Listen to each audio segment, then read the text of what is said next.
Alhamdulillahillazi bi'izzatihi ya'tazzul mu'minun wa bi'inayatihi wa taufiqihi yartaji'ud dhalun wa ashhadu an la ilaha illallah wahdahu la syarikalah wa ashhadu anna muhammadan abduhu wa rasuluh la nabiyya ba'dah amma ba'd.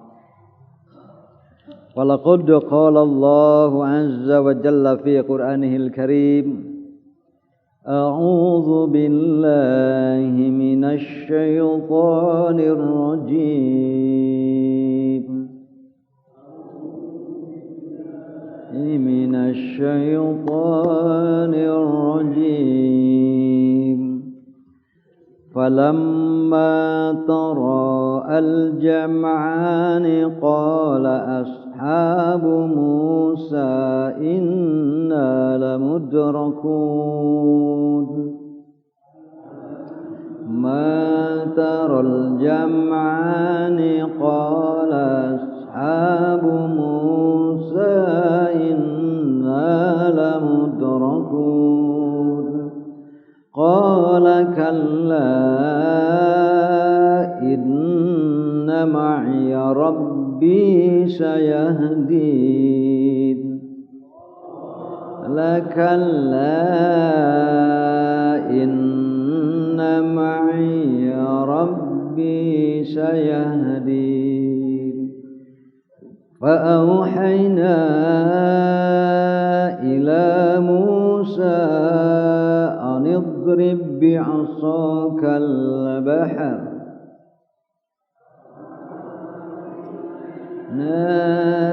إلى موسى أن اضرب بعصاك البحر فانفلق فكان كل فرق كالطود العظيم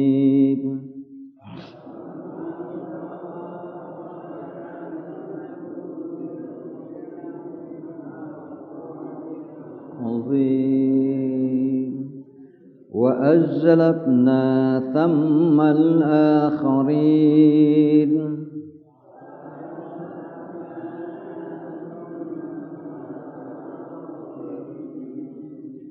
وأنجينا موسى ومن معه أجمعين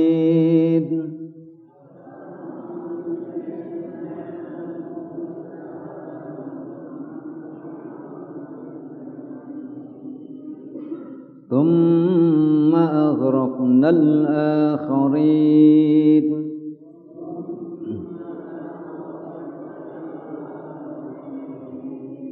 إن في ذلك لآية وما كان أكثرهم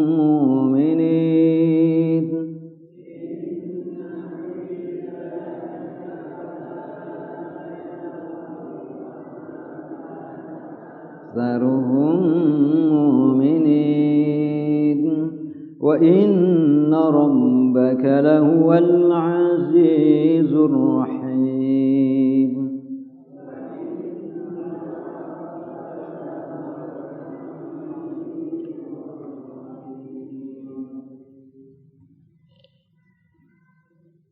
Di bawahnya ada lagi walaqad auhayna dan telah kami wahyukan ila Musa kepada Musa an asri lakukan perjalanan.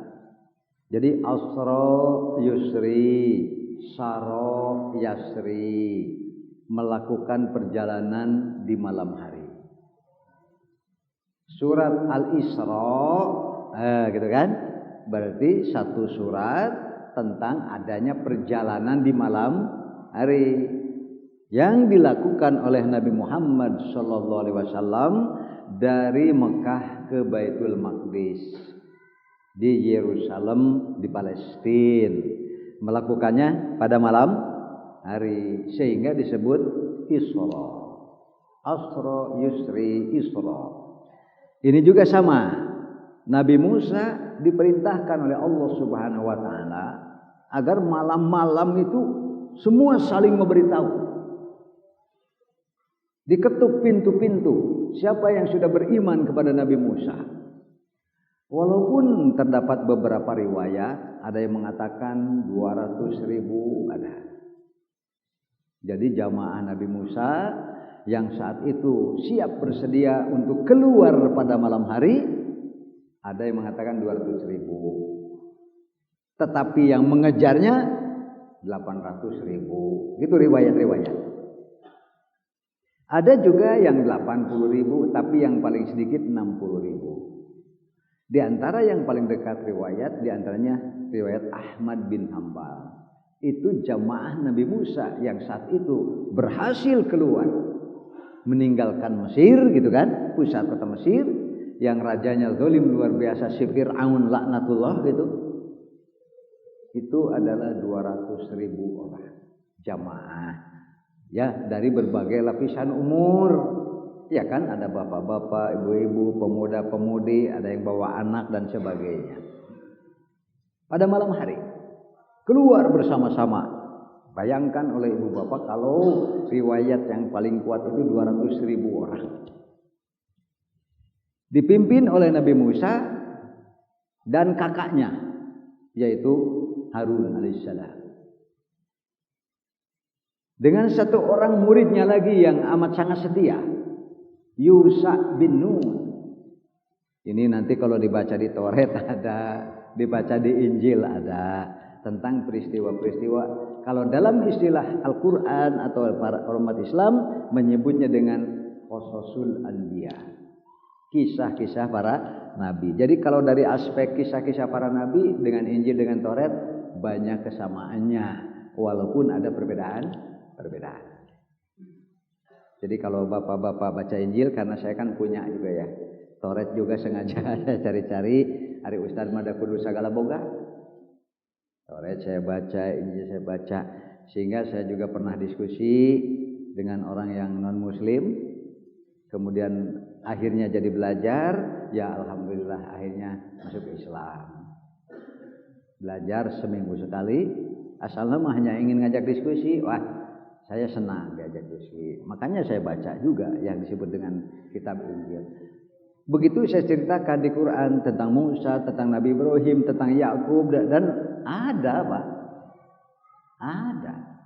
Di mana kalau begitu mulai letak perbedaannya, bahkan cenderung bermusuhan.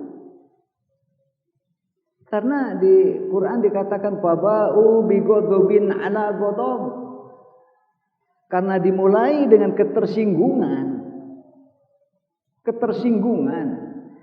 benci dengan situasi dan kondisi yang ada. Mengapa? Menjelang akhir-akhir kenabian, dari Nabi Yakub, Nabi Yusuf, gitu kan, sampai ada Nabi Musa, Nabi Isa, semuanya disebut Bani Israil. Justru pada saat dan dikatakan sebagai khatamun nabiyyin, penutup para nabi, dan tidak akan ada nabi lagi setelahnya, sakit. Terutama para ulama mereka merasa bahwa mereka sekarang tidak akan jadi ulama lagi. Begitu Pak. Terutama lagi ada jizyah, ada upeti, ada pajak-pajak dan sebagainya yang memang masuknya ke kantong mereka. Dari aspek maliyah, kehartaannya, mereka merasa terambil. Dari aspek kehormatannya juga merasa terambil, sehingga akhirnya terus memusuhi Nabi Muhammad SAW. Kecuali ada yang dulunya Nasrani masuk Islam, yang dulunya Yahudi masuk Islam, dan tentu Islam mewadahi mereka. Maka berbahagialah orang-orang yang beriman dengan dua nabi, gitu kan? Maka Allah akan memberi mereka pahala dua kali. Jadi banyak yang masuk Islam. Nah, hadirin akhwatul iman, jadi bayangkan kalau bapak-bapak, ibu-ibu jadi guru ngaji, Pak, guru agama, terus mendakwahi orang satu persatu sampai 200.000. Jamaah kita sampai 200.000. Setelah 200.000, pasti Fir'aun merasa terusik luar biasa. Mengapa? Karena harus mengakui annahu la ilaha, itu yang membuat mereka berat. Dan ini terus ada pasarnya. Itu makanya guru-guru kita, ustadz-ustadz kita, ya, ajengan-ajengan dan ulama kita sering mengatakan, kalau kita dakwah dalam kebenaran, jangan takut tidak ada pengikut. Ngajar kesesatan saja pasti ada pengikut, Pak. Maknya ngajar bener teh aya. Mengajarkan kesesatan saja selalu ada pengikutnya. Ngaku nabi saja ada yang percaya. Bagaimana tidak kita menyampaikan yang hakiki ini adalah wahyu Allah Subhanahu wa taala? Masa tidak ada yang mengikuti?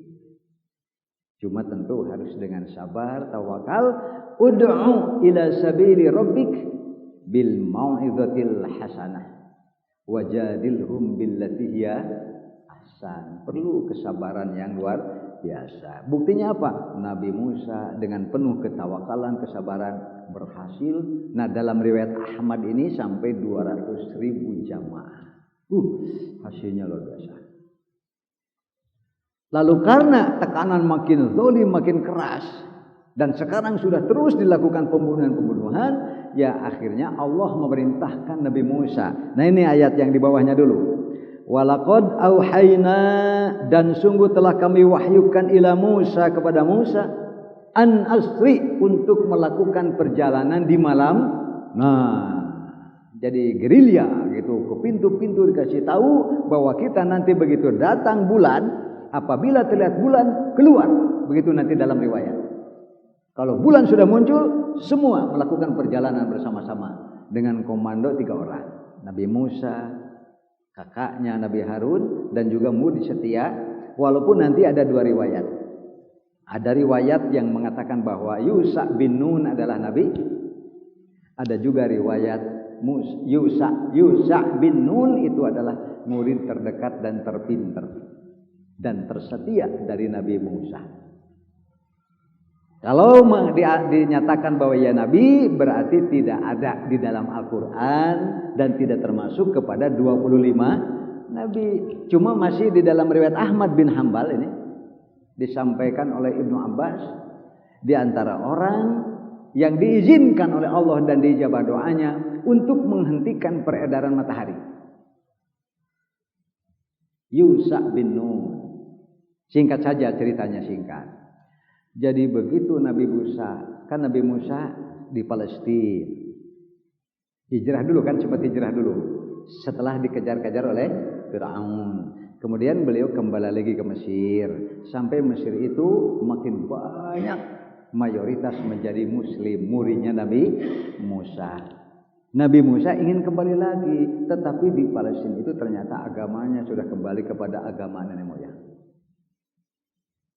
Sebelum masuk ke Palestina, kalau sekarang mungkin perbatasan antara Palestina dan Yordan, ya kan? Nabi Musa meninggal. Makanya kalau Bapak Ibu nanti dari Yordan ke Palestina bisa melewati kuburan Nabi Musa. Meninggal di situ. Kalau Harun sudah lebih dulu meninggal di Mesir. Nah, muridnya inilah yang melanjutkan, yang paling setia, yaitu Yusha bin Nun. Mendapat perintah dari Allah Subhanahu wa taala untuk memperjuangkan kembali Palestina. Lama sekali.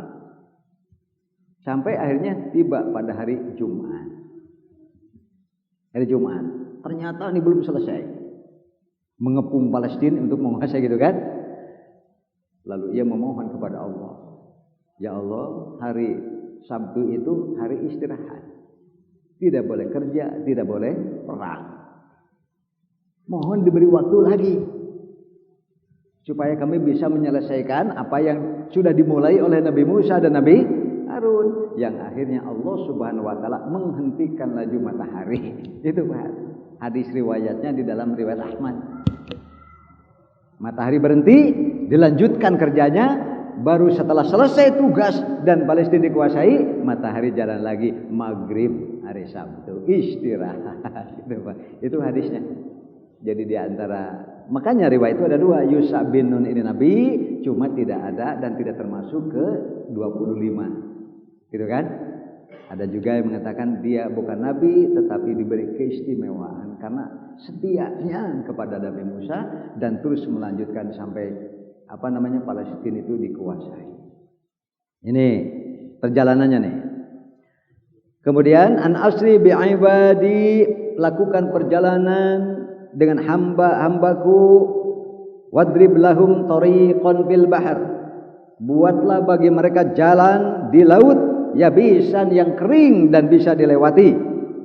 La takhafu darkan, jangan takut akan tersusul. Itu janji Allah kepada Nabi Musa. Ayo bawa semua pergi ke tepi laut, nanti kamu buatkan jalan untuk mereka dan jangan kamu punya pikiran takut tersusul. Ini ujiannya, Pak. Ujiannya bagaimana seorang guru yang dari awal mengakidahkan la ilaha illallah, sekarang harus menerima tugas yang secara logika tidak mungkin. Tidak mungkin, Pak. Mustahil. Sedangkan pasukan Fir'aun itu ada yang di beberapa riwayat mengatakan itu sampai 400 kudanya aja sampai 400-500 ribu, Pak. Yang memang kuda-kuda yang dikhususkan untuk lari cepat.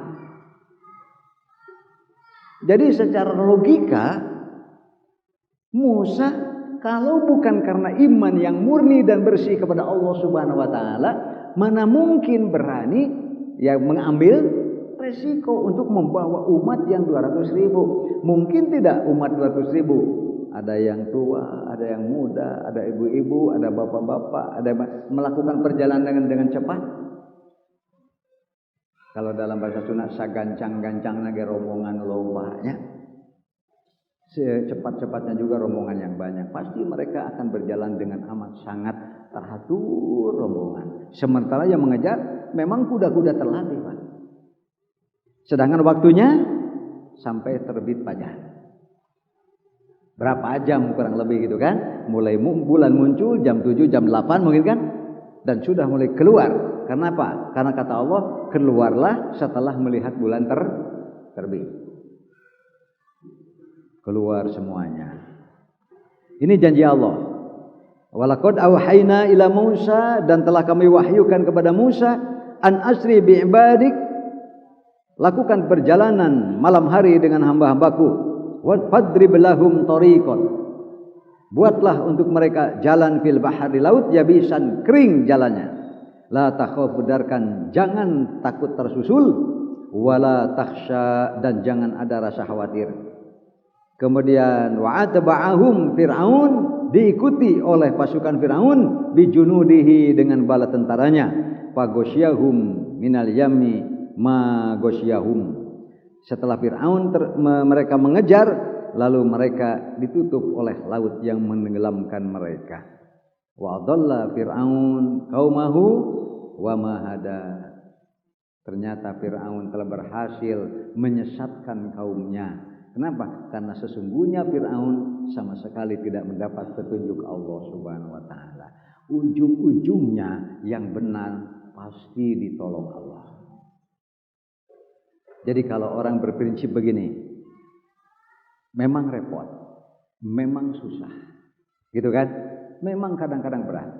Sekarang saya kalau tanya kepada ibu bapak pernah memohon kepada Allah untuk dianugerahi kesabaran? Pernah, Pak, atau sering? Afrig alaina sabron wasabbit aqdamana, gitu kan? Wansurna 'alal qaumil kafirin. Ya Allah, anugerahkanlah kepada kami kesabaran. Untuk apa ibu bapak minta kesabaran?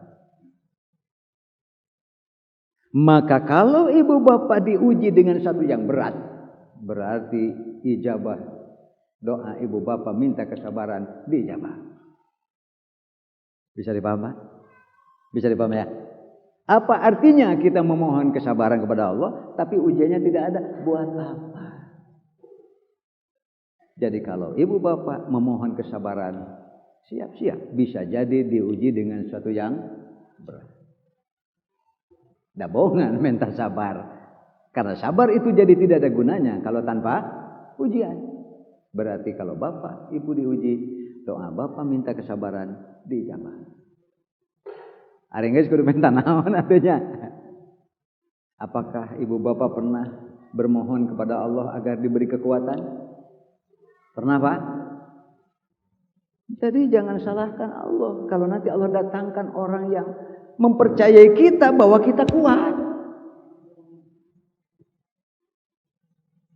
Datang orang-orang tiba-tiba minta tolong itu, minta tolong ini, mau dengan sengaja, mau tidak sengaja. Kenapa? Karena mungkin diantaranya kita tidak terlalu sering memperlihatkan kesusahan. Mungkin, Pak. Mungkin kita termasuk orang yang tidak suka pamer masalah. Bukan kita tidak punya kesusahan, bukan kita tidak punya masalah. Semua orang juga punya masalah. Cuma ada yang suka pamer, ada yang tidak. Disembunyikan sebagian agar orang jangan terlalu mengasihani. Ada orang tipe begitu, Pak. Bukan dia itu mampu dan sebagainya, tapi tidak suka kalau terlalu dikasihani. Dikarenakan tidak terlalu sering menampilkan kesusahan, masalah-masalah, akhirnya orang meyakini bahwa kita ini orang kuat, orang mampu. Makanya kalau bapak ibu satu ketika memohon agar Allah memberi kekuatan, datang ujian-ujian yang harus kita buktikan bahwa memang doa kita diijabah, yaitu Allah memberi kekuatan. Makanya terserah kalau bapak ibu makin rajin memohon-mohon, lihat ujian-ujiannya, rasakan. Semua akan tiba. Tetapi sekali lagi, bagi umat Islam itu silahkan berjuang, nanti juga pasti indah pada waktunya. Mustahil tidak seperti itu. Itulah janji Allah Subhanahu wa taala. Indah pada waktunya. Meskipun di sini kita bisa jadi repot, tapi insya Allah tidak akan mengingkari janjinya bahwa akan bahagia dan indah pada waktunya. Seperti saya kalau dengan jamaah haji, Pak, kalau ada ceramah-ceramah, pasti saya masukkan ini. Kenapa? Kan jamaah haji capek, Pak. Belum ada yang sakit, belum ada yang ngedorong roda, Pak. Sebab ibadah haji kan ibadah jalan-jalan, Pak. Ibadah haji yang paling berat ibadahnya dua. Yang pertama jalan-jalan kaki, yang kedua menunggu. Coba tanya kepada jamaah haji. Yang pertama jalan kaki, yang kedua menunggu. Pak, ya Syekh, ada telepon kepada saya. Nanti kita akan berangkat pada maghrib, akan dijemput dari Arafah pada Isya. Oh jamaah, saya kan apa adanya, saya beritakan ke jamaah, Bapak Ibu siap-siap saja setelah maghrib karena kita akan dijemput pada Isya. Jam 8, jam 9, jam 10. Jamaah dah cara rewet. Ustaz, itu jam salapan. Kumaha itu cenah pada Isya. Da simpuring ge cek si Syekh Syukri kamari mah. Syekh nata Syekh Syukri, telepon saya, ya Syekh Syukri, sada. Penenta. Oh gitu biasa gitulah bahasa Arab eta teh. Syukri, kumaha ieu teh? Aya anta ka mana wae? Ieu jamaah nyarekan saya ieu gitu. Kalau bani jamaah, penenta. Jamaah marah-marah ke saya. Ayo, maaf di muskilah. Sebentar lagi. Itu ngomong nate jam 10. Pan jamaah geus kieu. Saat itu orang teh ka Musdalifah, saat. Itu kumaha orang teh cok salat heula we di dieu. Kenapa? Karena idealnya salat maghrib Isya di Musdalifah. Apa boleh buat? Aya nu nurut langsung salat aya keheula cenah sugana datang deui ka ustaz. Kumaha ustaz ieu? Itu kesabarannya di situ. Ya, makanya alhamdulillah ya, jamaah haji setahu saya kalau reuni itu ngobrolnya ramai terus seperti tidak kunjung habis. Betul, Bu? Kalau ngariung lagi ramai deui, ngariung lagi ramai lagi, saking banyak-banyaknya kenangan. Kenapa? Capek tapi indah pada waktunya. Begitu juga seluruh kaum muslimin dengan ujian yang berbeda-beda, tetapi Allah janjikan pasti bahagia dan indah pada waktu. Ini contoh-contoh, Pak. Saya berikan beberapa contoh saja, makanya saya berikan judul dekati selalu Allah Subhanahu wa taala, niscaya Dia memberikan pertolongan. Toh, jangan kurang yakin. Yang penting itu, jangan kurang yakin. Kalau diuji, ya karena Anda kan minta sabar kan? Kan Anda minta kekuatan, Anda minta kesabaran. Lalu setelah Anda punya kesabaran dan kekuatan, buat apa gunanya kalau tidak ada ujian? Kan itu logikanya sederhana, ya. Jadi itu sebetulnya bisa jadi ujian-ujian yang Allah berikan adalah di antara wujud ijabah doa kita. Nah, itu sing sadar eta. Ya, sing sadar eta. Bisa jadi ujian-ujian yang datang itu adalah karena ijabah dari doa kita yang selalu memohon kesabaran, kekuatan dan sebagainya. Kemudian naik ke atas. Falamma tarol jam'an, ketika dua rombongan besar ini sudah saling bisa memandang satu sama lain. Bayangkan, ini sudah di tepi laut nih. Ustadz harus tanggung jawab. Kenapa mendakwahi, mengajak? Qulu la ilaha illallah tuflihu, gitu kan? Ayo akidahi, murnikan, bersihkan akidah kita, pasti kalian akan berbahagia, gitu kan? Ikut orang 200.000, ajak jalan keluar malam hari, nurut, percaya ke Ustaz. Sekarang sudah di depan laut, rombongan makin dekat, suara teriakan-teriakan sudah mulai gemuruhnya terdengar, bunuh, habisi dan sebagainya. Ustaz ngedeg-deg Ustaz. Jamaah lagi, termasuk yang memimpinnya yang tadi itu Yusha bin Nun. Nanti kalau di Quran dikatakan, maka seseorang di antara rombongan itu bertanya kepada Nabi Musa, apakah benar perintah Allah itu menyuruh kita pergi ke sini? Ini kan laut, mau disuruh ngojai semua, menyeberangi Laut Merah kan mustahil kan? Itu rombongan makin dekat, harus seperti apa kita? Coba lamun Ustaz nasi goreng. Kalau Ustaznya saya gimana ya? Ustaz kumaha ya teh nya eta abdi oge bingung. Ya banyak. Mangga we cenah tos kieu masing-masing lompat Ustaz pangheulana. Aduh, manya ya Ustaz lompat pangheulana, Pak. Gitu ya. Jadi jangan dianggap enteng ya. Jadi guru itu nanti kenapa? Karena satu ketika bisa jadi kita ditagih. Apa-apa yang kita sampaikan itu geningan ternyata begini, kok ternyata. Nah itu ya, terus dekati Allah. Nanti Allah pasti akan menolong kita semua. Kemudian qala ashabu Musa.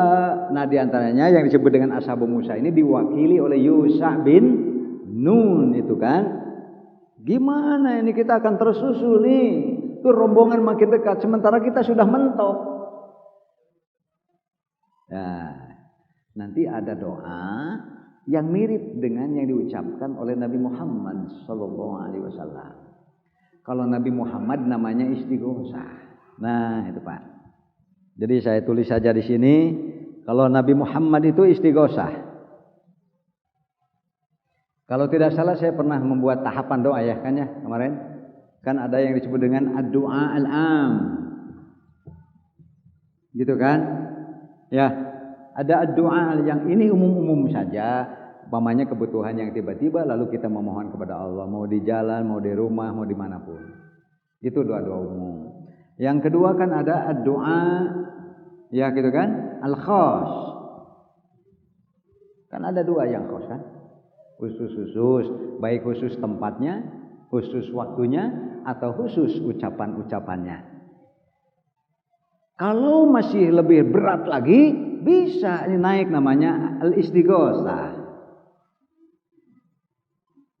Nah ini al-istighosah. Istighosah mah khusus peristiwanya. Kalau yang terakhir ini yang namanya benar-benar pamungkas. Ini pamungkas. Kalau istilah Allah ya Ramu Ustaz Usman Salahuddin, beliau mengatakan, "Kadek kunut mah tong sok dimurah mareh." Itu bahasanya. Kalau bahasa Indonesia apa ya? Hati-hati jaga kunut itu jangan murah-murahkan. Alias jangan sembarangan. Dia namanya al-qunut gitu kan? Kunut gitu. Nah ini tahapannya begitu Pak. Ini dulu, ini, nah ini nanti ada peristiwa khusus. Nanti ada di sini ayatnya. Ini juga sebetulnya harus khusus. Kenapa? Karena Nabi mengerjakan kunut itu 2 kali. Pertama pada setelah Uhud, karena Nabi badannya rusak, beliau masuk ke dalam sebuah sumur, lalu di atas dipanahi dan dilempar tombak. Lalu para sahabat yang melindungi beliau semuanya meninggal. Bahkan Nabi pun pingsan sehingga dianggap itu mungkin pertolongan Allahnya ya. Sehingga orang-orang kafir mereka pergi dengan bangga dan puas, langsung berteriak-teriak, Muhammadun mata, Muhammadun mata, karena melihat sudah tidak ada gerakan. Itu pertolongan Allah. Kenapa? Penuh dengan darah wajahnya, tubuhnya banyak luka, giginya ada beberapa yang patah, terus ada yang benjol kan sebesar soang itu Pak. Nah sepulang dari situ Umar bin Khattab Rasulullah, cobalah doakan binasa saja tuh. Bukan karena perangnya Pak, tapi kenapa mereka berlebihan terhadap Nabi utusan Allah. Wa huwa yad'uhum ilallah. Padahal Nabi itu lempeng saja bersih mengajak mereka kepada Allah. Kenapa tindakan mereka seperti itu? Akhirnya Nabi kunut. Itu Pak yang pertama Pak. Nanti baru kunut itu kan tahun ketiga Hijriah kan? Tahun ketiga Hijriah. Ya, kalau yang keduanya adalah tahun ke-7 sebelum Futuh Makkah. Itu kunutnya 1 kali tapi untuk 2 peristiwa. 2 peristiwa ya. Yang pertama tentang Ahlul Qura itu kan? Guru-guru yang diutus oleh Nabi tapi ternyata mereka dibunuh. Kemudian yang satu lagi yang disebut dengan peristiwa Ainur Raji. Ada salah satu mata air, lalu ada peristiwa yang hampir sama, dibunuhnya secara serentak sahabat Rasulullah. Tapi untuk Ainur Raji dan Ahlul Qura, Nabi hanya melaksanakan 1 kunut, yaitu pada tahun ke-7 Hijriah menjelang Futuh Makkah. Termasuk mendoakan Allahumma anjil Walid ibn al-Walid gitu kan? Itu kan ditangkap mau pergi ke Mekah, ditangkap, bahkan disiksa sedemikian rupa, lalu sampai diperjualbelikan segala macam. Maka Rasulullah mendoakan mereka dan Rasulullah menghentikan kunutnya ketika Al-Walid bin Al-Walid yang didoakan itu datang ke Madinah. Itu ya, berhenti kunutnya. Kalau kunut yang setelah Uhud itu Rasulullah berhenti ketika turun ayat laisa laka minal amri syai'un aw yatuba alaihim aw yu'adzibahum fa innahum zalimun. Turun ayat itu tahun ketiga setelah pasca Uhud, Nabi dihentikan kunutnya oleh turunnya ayat itu. Kan kemarin saya terangkan. Lalu pada tahun ke-7 seolah-olah kata Abu Hurairah turun ayat. Nah, yang sama Nabi berhenti kunut. Nah, ini ternyata ada idraj fil matan. Ada masuk matan ke situ. Ternyata itu adalah dari salah seorang rawi. Seolah-olah ayat ini turun 2 kali, padahal hanya sekali, yaitu pada tahun ketiga pasca perang. Adapun yang mengatakan Rasulullah kunut 1 bulan lalu dihentikan. Nah, itu kan? Karena turun ayat laisa laka minal amri syai'un. Nah, kata-kata bahwa Rasul berhenti kunut karena turun ayat ini pada tahun ke-7 itu idraj fil matan, sehingga harus dibuang. Walhasil ayat ini turun hanya sekali, bukan 2 kali. Kemudian kita lanjutkan. Wa auhayna qala Nabi Musa dengan yakin menjawab, kalla inna, ingat tidak sama sekali, jangan takut tersusul. Inna ma'iyya, sesungguhnya bersamaku Rabbi Tuhanku sayahdin, akan memberi kita petunjuk atau solusi. Fauhayna ila Musa, lalu kami wahyukan kepada Musa, anidrib bi'asokal. Ini dia yang disebut yarzuqukum min haitsu la yahtasib. Seringkali kita sudah mumet, sudah bingung, tapi kita terus berbaik-baik kepada Allah Subhanahu wa taala. Seringkali solusinya adalah di luar sama sekali perhitungan-perhitungan kita. Itu Pak. Andrib bi'asakal bahar fanfalaqa, maka pecahlah wa kana kullu firqin qattaudil azim. Maka setiap jalan-jalan, karena bukan hanya satu jalan Pak kalau dalam beberapa riwayat. Jadi ada satu jalan, kiri kanannya gunung raksasa air. Ada lagi jalannya gunung raksasa. Jadi tidak hanya satu jalan seperti yang sering kita gambarkan. Jadi ada beberapa jalan, seperti ada beberapa ruas jalan. Sehingga setiap kali di antara ada jalan yang kering itu, kiri kanannya gunung raksasa air. Gitu. Jadi dibagi-bagi saja rombongan oleh Nabi Musa. Ada yang jalan ini dan seterusnya. Wazlafna thammal akhirin, lalu kami tenggelamkan yang lainnya. Wa anjayna Musa, dan kami selamatkan Musa wa man ma'ahu, dan orang yang bersamanya ajmain seluruhnya. Tidak ada yang cedera apapun. Sampai di seberang terus ditolong dan dijaga oleh Allah Subhanahu wa ta'ala.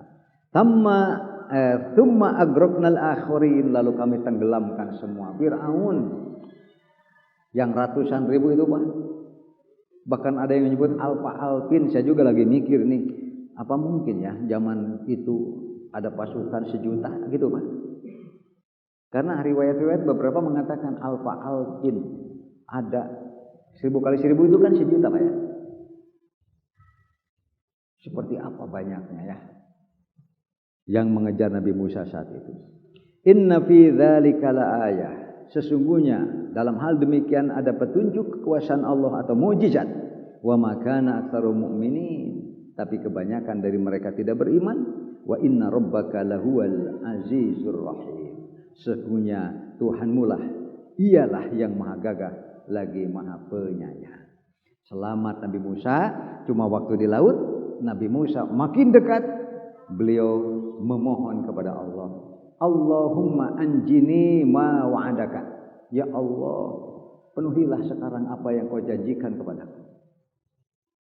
In tatruku hadzal isabah minal Islam, hadhil isabah minal Islam, jika engkau ya Allah meninggalkan rombongan muslim ini segini, tidak ada lebihnya, semua muslim sudah ada di situ Pak. Bisa dipaham Pak ya? La tu'badu ala hadhil ardi abada, bisa jadi engkau tidak akan disembah lagi oleh siapapun di muka bumi. Kenapa? Karena pendakwah seluruhnya habis.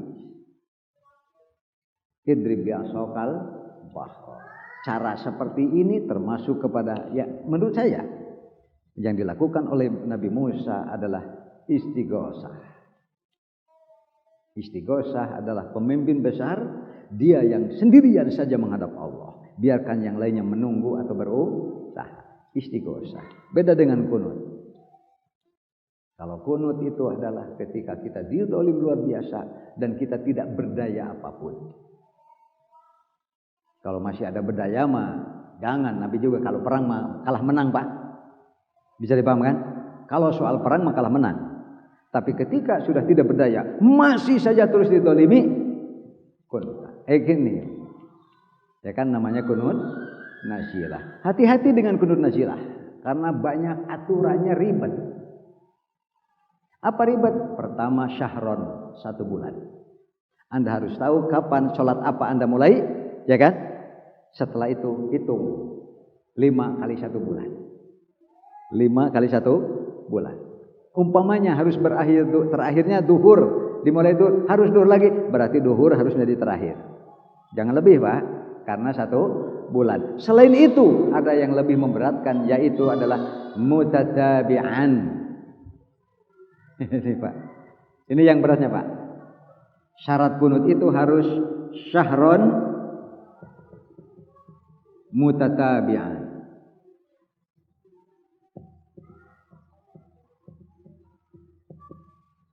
Ini Pak, makanya muncul pertanyaan, gimana kalau saya kelewat sekali? Ya kan? Itu maksud saya, ribetnya kunut Pak. Syahrun mutabi'an adalah sebulan penuh secara berturut-turut tanpa bolong, tanpa kelewat. Kalau ada ustadz ditanya, kan ada hadis tuh tentang orang yang bersenggama di siang hari. Haram, dosanya besar. Maka dia harus bayar kifarat. Apa kifaratnya? Sum syahraini mutatabi'ain. Saumlah 2 bulan berturut-turut. Lalu ditanya, gimana kalau baru 1 bulan? Saya batal sekali. Mulai lagi dari 1. Kan begitu jawab kita, Pak. Berarti ini juga sama kalau disebut syahron mutata. Makanya kunut mah jangan sembarangan. Harus siap, Pak. Harus siap. Harus siap memenuhi ketentuan-ketentuannya. Harus siap memenuhi ketentuan-ketentuannya. Kalau belum siap, ya paling-paling ikut saja kepada yang kunut, Pak. Bisa dipaham ya? Kita masuk ke satu masjid, ternyata di masjid itu kunut, ya kita ikut. Bisa dipaham, Bapak ya? Kalau kita memang siap 1 bulan penuh berturut-turut, ya kita mulai.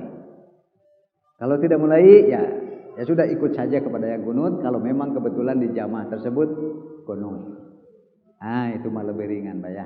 Kenapa kunut? Karena saya ikut kepada yang kunut. Kenapa kalau subuh wungkul tidak ikut? Beda. Ini mah sunnah, itu mah tidak sunnah, kan beda kan?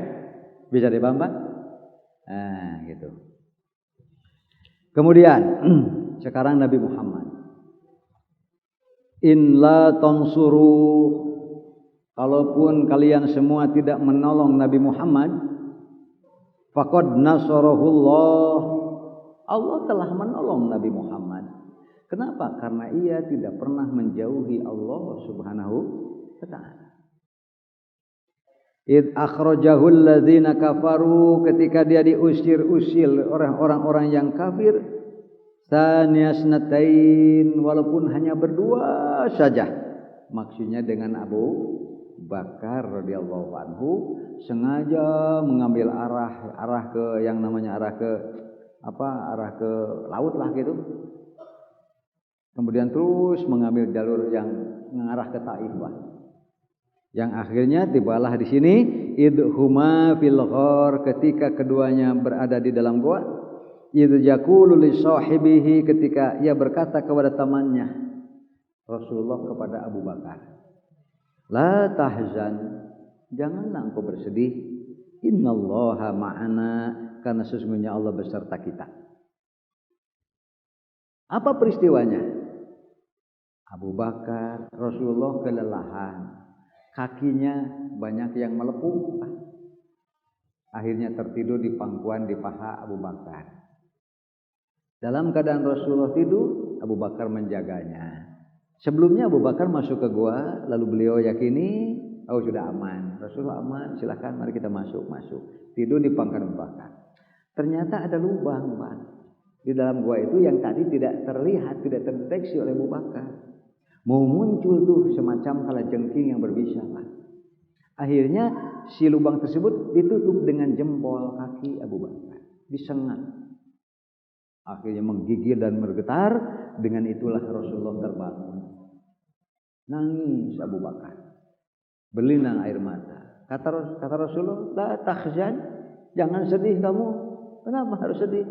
Rasulullah, aku tidak mengkhawatirkan diriku, tapi bila aku mati di sini, dengan siapa Tuhan akan melanjutkan perjalanan ke Madinah? Kan masih jauh, Pak. Sementara gua Sur paling-paling dari Masjidil Haram 7 kilo kan? 7-8 kilo, sengaja mencari jalan yang sulit, yang memungkinkan orang tidak menyangka. Ternyata karena mereka ahli gitu kan, ya ditemukan juga. Terus terikuti, cuma itulah lagi-lagi pertolongan Allah.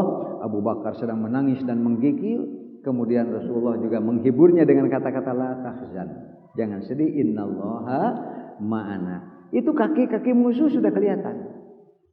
Sampai Abu Bakar berbisik, Rasulullah, andai mereka jongkok, dah habislah kita gitu kan.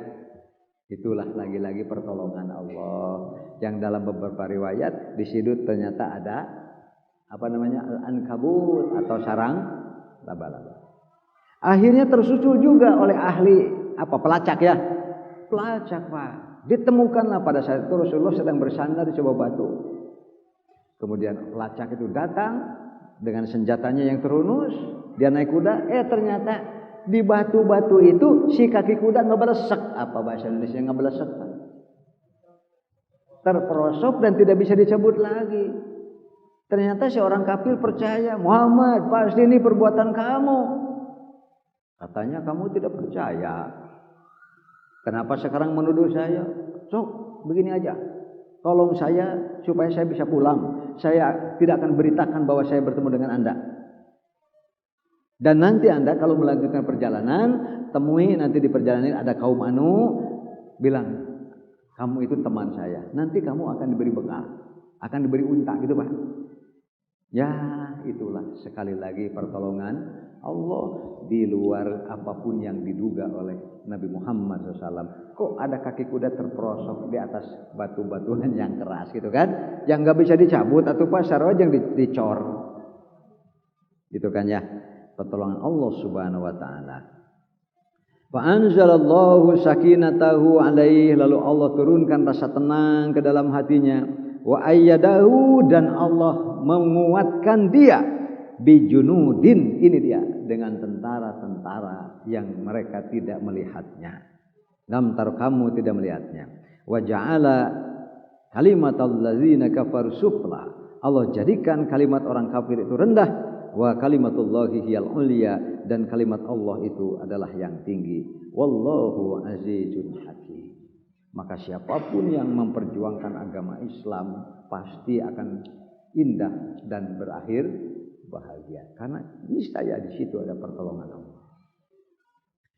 Ini Badar nih Pak, perang Badar nih. Iddastagisuna rabbakum fastajaba lakum anni mumiddukum bi alfin minal malaikati murdifin. Ketika kalian beristighosah kepada Tuhan kalian. Apa itu istighosah Pak? Walaupun ini secara umum namanya istighosah ini adalah talabul aun, ya, talabul aun atau talabul gaus gitu Pak. Talabul gaus. Gaus itu artinya pertolongan, memohon, menuntut, meminta pertolongan. Ya, ini aun nih Pak. Istighosah. Jadi talabul gaus, memohon pertolongan pada situasi dan kondisi tertentu. Jadi istighosah juga jangan dipakai sembarangan. Nanti kalau tidak tepat seperti senjata. Kalau kita tidak tahu spesifikasinya untuk apa dan bagaimana, ketika digunakan bisi senjata makan bahaya. Ini peristiwa istighosah. Ketika istighosah tepat, nah, fastajaba lakum, aku jawab bagi kalian istighosah kalian dengan apa? Anni mumiddukum, aku turunkan malaikat bi'alfin, 1000 minal malaikah, dari malaikat murdifin yang turun secara berurutan berbondong-bondong. Wa ma ja'alahu Allah illa busyra, dan Allah tidak jadikan turunnya para malaikat tentara penolong Allah itu, bantuan dari Allah itu, waliyatma'inna bihi qulubukum, supaya kamu tenang dan yakin. Wa man nasru illa min indillah, tidak ada pertolongan kecuali datangnya hanya dari sisi Allah. Innallaha azizun hakim. Dah sampai di situ dulu. Pada perang Badar itu Pak, jumlah kaum muslimin termasuk tentu banyak yang masih mu'alaf, ya kan? Hanya 318 orang. Sementara rombongan kaum musyrikin Mekah waktu itu adalah alfun wa ziyadah, 1000 lebih. Betapa besar rasa khawatir Rasulullah. Kenapa? Jumlah yang segini termasuk beberapa di antaranya mu'allaf. Al-mu'allafatu qulubuhum, pasti banyak Pak. Harus berhadapan langsung, face to face istilahnya. Gimana menangnya itu? Gimana dalam pikiran strategi kan? Sebab ini adalah perang yang berhadap ada. Maka Rasulullah terus memberikan instruksi. Setelah itu silahkan perang berjalan. Beliau sendiri masuk kemah, mengangkat tangannya, memohon kepada Allah Subhanahu wa taala sambil menangis-nangis. Hampir sama kalimatnya dengan apa yang dahulu diucapkan oleh Nabi Musa. Allahumma anji ma wa'adani. Ya Allah, segeralah ini saatnya untuk Engkau tunaikan segala janji-janji-Mu. In tatruku hadhil isabah, jika kau tinggalkan rombongan ini, la tu'badu ala hadhil ardi abada, bisa jadi engkau tidak akan disembah lagi oleh siapapun. Kenapa? Karena para pendakwah ngumpul di sini semuanya. Hampir sama kan dengan Nabi Musa. Itulah disebut dengan istighosah. Terus Nabi menangis. Bergantian ada Abu Bakar yang ngontrol ke kemah, Pak. Karena pakaian Rasul bagian itu sering terjatuh, dibetulkan lagi. Kadang-kadang Umar yang ngontrol kondisi Rasulullah seperti apa. Begitu yang terakhir Abu Bakar dan Umar beserta Ali datang memberitahu kepada Nabi Rasulullah, alhamdulillah mereka kabur kocar-kacir. 70 ya tidak kurang yang jadi korban dari mereka dan 70 yang ditahan, belum lagi mendapat ghanimah yang banyak. Itulah istighosah. Jadi istighosah adalah prerogatif pemimpin yang sangat khawatir. Jangan sembarang orang semua diajak istighosah, Pak. Nanti jadi tidak bekerja. Bisa dipahamkan? Ini kelompok pekerjanya, ini yang minta istighosahnya. Jangan semuanya istighosah. Lalu dia menunggu pertolongan Allah. Ora ono. Jadi nanti salah kaprah. Ini yang terakhir Bapak Ibu. An Aliyin radhiyallahu anhum, dari Ali semoga Allah senantiasa meridhoi mereka. Qala Rasulullah berkata, qala Rasulullah sallallahu alaihi wasallam, Rasulullah telah bersabda, ad-du'a silahul mu'min. Doa itu senjatanya kaum mukmin. Tapi jangan salah pakai. Ya kan? Harus mengerti. Saya yang berdoa, Bapak Ibu yang berdoa. Isinya apa? Kan harus sesuai, Pak. Harus sesuai antara kita yang berdoa dengan yang isinya apa. Lalu siapa atau apa yang didoakannya. Ini semua harus matching, Pak, harus sinergi, Pak. Jangan masing-masing baru jadi senjata. Ya, jadi antara niat, amal, usaha, ikhtiar, tawakal, sabar itu memang harus jalan dan kita harus paham ketika kita telah meminta sesuatu. Gitu, Pak. Kemudian wa imaduddin, termasuk tiang agama. Kenapa? Karena kalau seorang muslim berhenti berdoa, bukan muslim lagi dia kan? Bisa dipaham, Pak? Ketika seorang muslim berhenti berdoa, ya bukan muslim lagi. Apa di sholat ada doanya, Pak? Hampir doa semua, Pak. Berhenti berdoa, mas sholatnya juga harus berhenti. Gitu jadi. Makanya ada imaduddin. Ad-du'a silahul mu'min. Doa itu senjatanya mukmin. Wa imaduddin, tiangnya agama, wa nurus samawati wal ardh, dan terus akan menerangi langit-langit dan bumi dengan doa-doa kaum muslimin. Karena kalau muslimin semua sudah berhenti berdoa, berarti sudah kiamat. Ya kan? Kiamat tidak akan pernah terjadi ketika masih ada orang yang memanggil Allah, Allah. Gitu, Pak. Kalau ada masalah, Allah. Kalau ada kebutuhan, ya Allah. Butuh perlindungan, memanggil Allah. Belum akan terjadi kiamat selama kalau ada apa-apa orang masih ingat dan memanggil. Begitu Bapak Ibu, ini mah hanya contoh-contoh bukti bahwa ketika bersama Allah, maka berarti pasti kita akan ditolong Allah Subhanahu wa taala. Demikian Bapak Ibu, mudah-mudahan Bapak Ibu terus sehat walafiat. Senantiasa dianugerahi rezeki yang barokah dan mudah, urusan-urusan dilancarkan, diberi kesabaran dan kekuatan oleh Allah Subhanahu wa taala. Demikian aku qouli hadza wa astaghfirullah li wa lakum wal afu minkum wassalamu alaikum warahmatullahi wabarakatuh.